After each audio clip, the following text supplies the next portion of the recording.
Welcome back to Yankee Chronicle. I'm your host, Abby Peel. A couple Saturdays ago, there was a lot of unusual traffic on and around Lake Sunapee. We caught up with race director John Mortimer to take a look at the event and reflect on its success. A triathlon is a process from the time you register and you commit to running or participating in this event online in your own living room to the time that you do the training, get all your equipment together, your bike and your wetsuit, and get to a venue, and then come down here and check in with our registration staff, check your bike in and get that prepared in transition, and get mentally prepared to race. It's a checklist of multiple things that need to happen by the athlete to get ready to compete. And it was unseasonably cold on event day morning. Thank goodness we had some very bright, warm, sunny skies, and the air temperature warmed up, but it was forecasted to be in the low 30s on race day morning, and jumping in a lake in the low 30s wasn't necessarily the problem that we saw. It was coming out of the water. The water was about 68.5 degrees, so it was warmer than the air by a good 30 degrees, and the idea of coming out of the water and then getting cold on the bike is what we were really concerned about. So putting athletes in a hyperthermic situation when they're on their bike, still a little bit wet, and having that cold air hitting them as they're driving 20, 30 miles an hour on the bike, that's what we were most concerned about. So as such, we worked with the town of Newbury and town of Sunapee, town of New London, our medical partners at the hospital, New London Hospital and state parks, to say, do we have a window of time to push this back a little bit, let the air temperature come up? And we did it for all the right reasons, communicated out to our athletes. A triathlon, swim, bike, run is the order that a traditional triathlon goes in, and this is an Olympic distance triathlon, so essentially a 1,500 meter swim, which is almost a mile, a metric mile, and then of course we have a 25-mile bike ride, which is one good loop around Lake Sunapee. So it was uniquely made to fit that distance. God put Lake Sunapee perfect, and perfect pavement around Lake Sunapee to get that distance. Just one easy loop, although hilly, around gets you the 25 miles, and then a 10K run, which is out in the local neighborhood just outside of the state park venue, makes such that you can have an Olympic triathlon perfectly situated here at Sunapee State Park.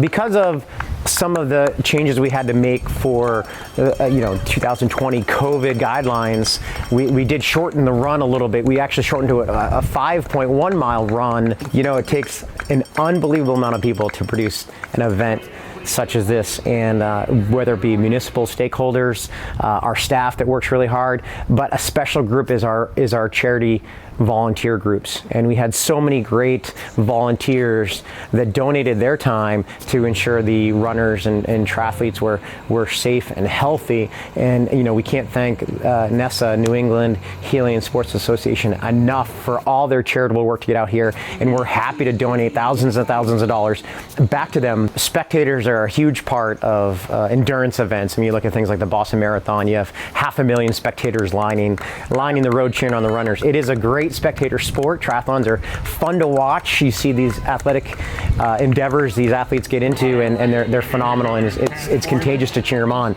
Unfortunately, in 2020, with some of the COVID guidelines, working with the state parks, we did not allow spectators, just to ensure social distancing for the competitors. So not allowing spectators allowed for more space to spread out, but in future years, the idea of having spectators here and having a band playing, make it a festival, a celebratory time for both the athletes and the spectators is part of the plan going forward. And the idea of that we do have 25 miles of bike and 5 miles of run. Instead of encouraging spectators to be at a confined venue like the finish line, we asked them to spread out along all the many miles of the course, and it was great to see family members and friends driving along the run course or the bike course, stopping, cheering, getting back in their car, and getting to see the athletes at multiple points rather than being here at the venue where it would have been potentially more congested. More along the run course here, these beautiful homes that line the lake,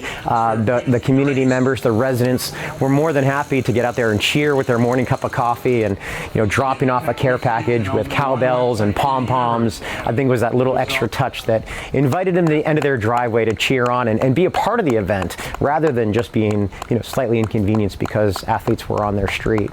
The inaugural Capital Well Sunapee Triathlon was a great success. So certainly next year, Saturday, September 18th, 2021, looks to be the second annual Capital Well Sunapee Triathlon. Leary, Merrimack, New Hampshire. Thanks, John. Wow, what a world-class event in our own backyard.